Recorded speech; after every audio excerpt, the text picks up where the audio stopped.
Welcome to another edition of Q&A with Ari Blue. I'm your host, Ari Bluestein. Thank you for joining us here on this Wednesday night, about 20 minutes past 6:30, a little bit of a late start for us today, but thank you for joining us, and especially if you're watching on our replay right here on our Facebook page here on the Sports Fan Base Network. And we had our first edition of In the Circle on Monday night with myself and my co-host Dave Ciccoletti, the head coach for Neshaminy. It was a lot of fun. I know we got a lot of views and a lot of great feedback, so we are excited to now have two shows here on Facebook Live. Of course, In the Circle will be back next week on Monday, and today, where you have the opportunity to ask me anything you want.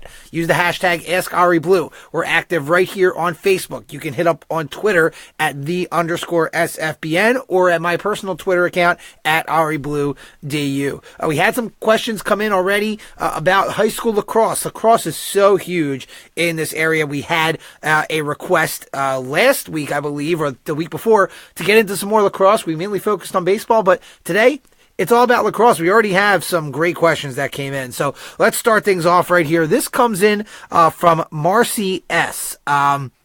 What local teams can make a run to win the PIAA Boys and Girls Lacrosse Championships? Well, first off, thank you for the question, Marcy. And there's teams in this area are always vying for the state championships. And you know, it's different this year. If you're not familiar, Marcy, and everybody else out there, there's going to be two lacrosse championships for both boys and girls because of the expansion of the classifications in the PIAA. You're going to have 2A and 3A. So we'll start on the girls' side here because, yes, we talked about boys and girls. We'll start with the girls here. You got to start with Conestoga. Conestoga, the defending PIAA champions. Great start this year. 8-1, actually 9-1 now after the big overtime win over Strathaven. They win that game 9-8 with a record of 9-1. Then we take a look at some of the other teams that I had noted down here. Abington, a pretty good team out of Suburban 1. And then the PCL, Archbishop Carroll really has been the dominant team so far in the PCL. Let's see. Let's take a look at what else. Oh, yes. So 2A, Radnor, last year's runner-up, is actually a 2A team. Now, they just suffered a loss. They're actually 5-3, but you really can't count them out. They lost to Conestoga, Archbishop Carroll, and just lost yesterday to Harriton, and kind of a surprise, but Radnor's definitely, I think, the leader for 2A for the girls. Over on the boys' side, in 2A, Springfield Delco, who is the defending state champion. They're 7-2. Their only losses are to Conestoga because they're pretty good on the boys' side, and Boys Latin of Maryland, who's always a phenomenal program in really anything.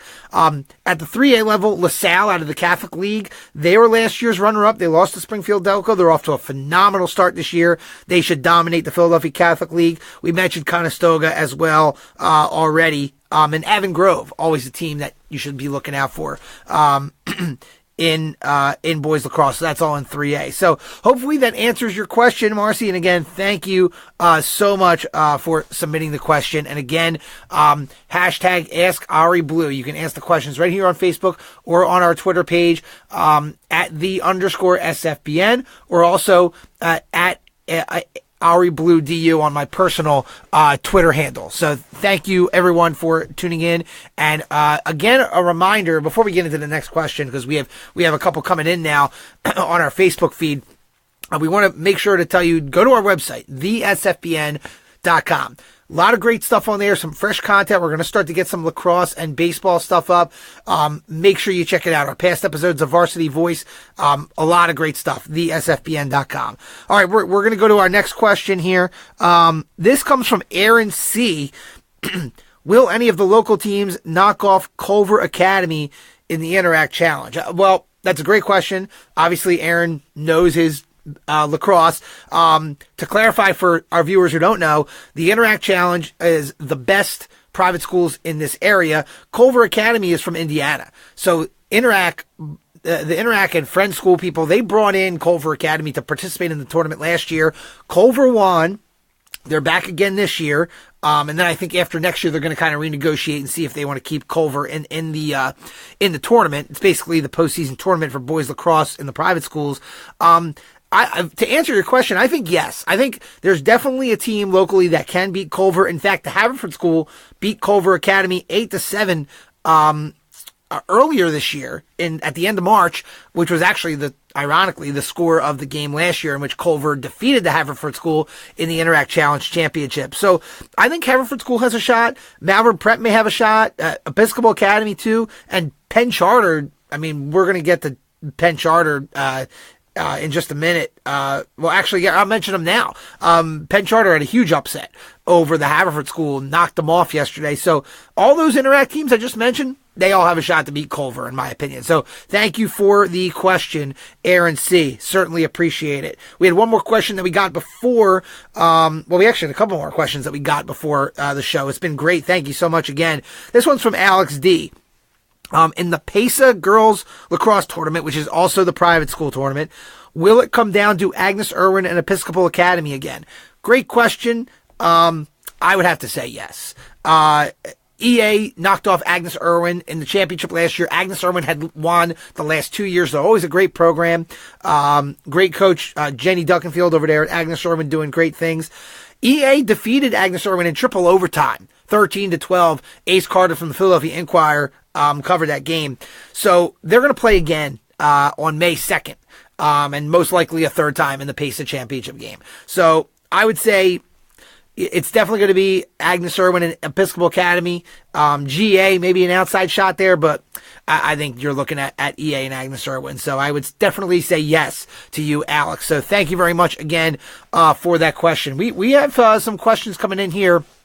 And before we get to them, we have some questions coming in on Twitter and Facebook. Again, thesfbn.com. Thank you for watching here on our Facebook page. A lot of great stuff on our website, as well.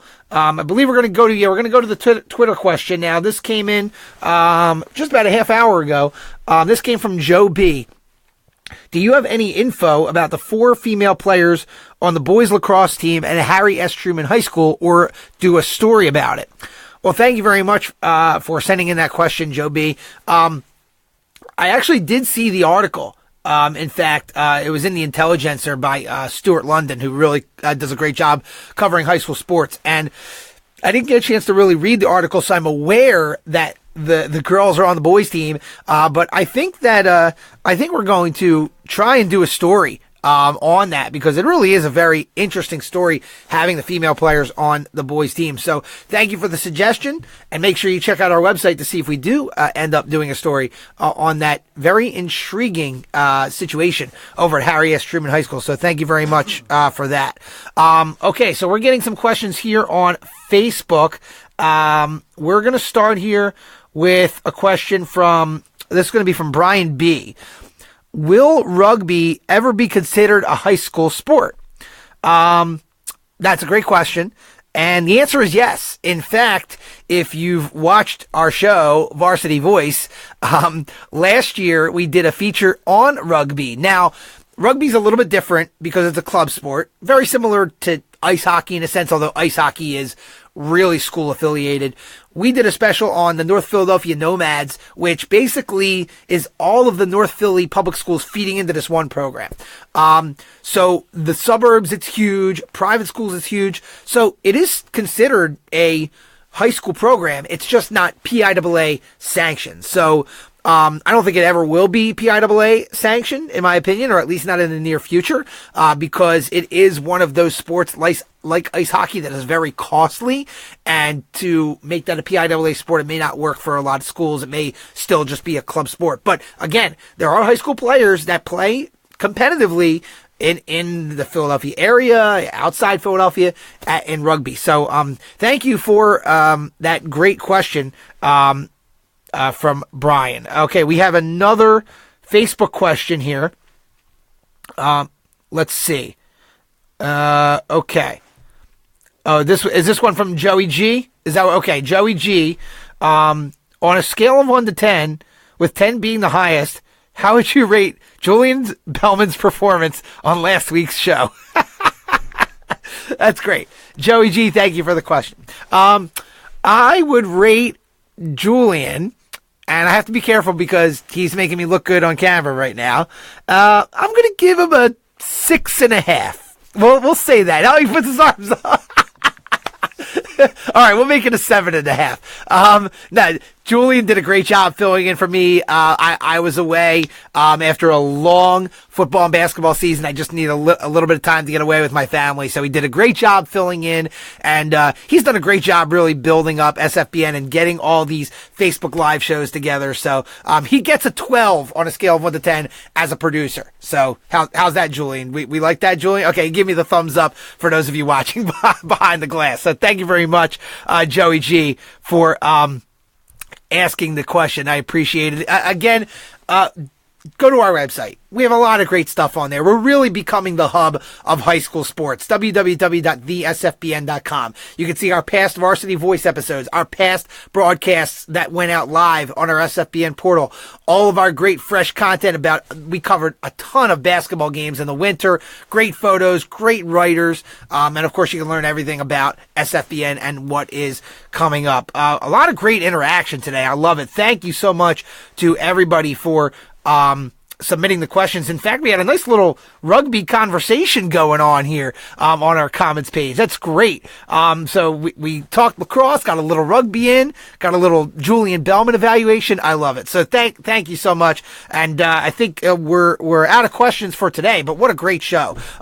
We'll be back on Monday with In the Circle, myself and Dave Ciccoletti, and possibly a special guest, our exclusive softball high school sports talk show. There's no other high school softball talk show on Facebook for the Philadelphia area. So make sure you check it out, In the Circle, on Monday. And I'll be back next Wednesday with Q&A with Ari Blue. You can submit any question you want. Hashtag Ask Ari Blue. Thank you again for everyone who participated. Thank you for watching, and have a great night.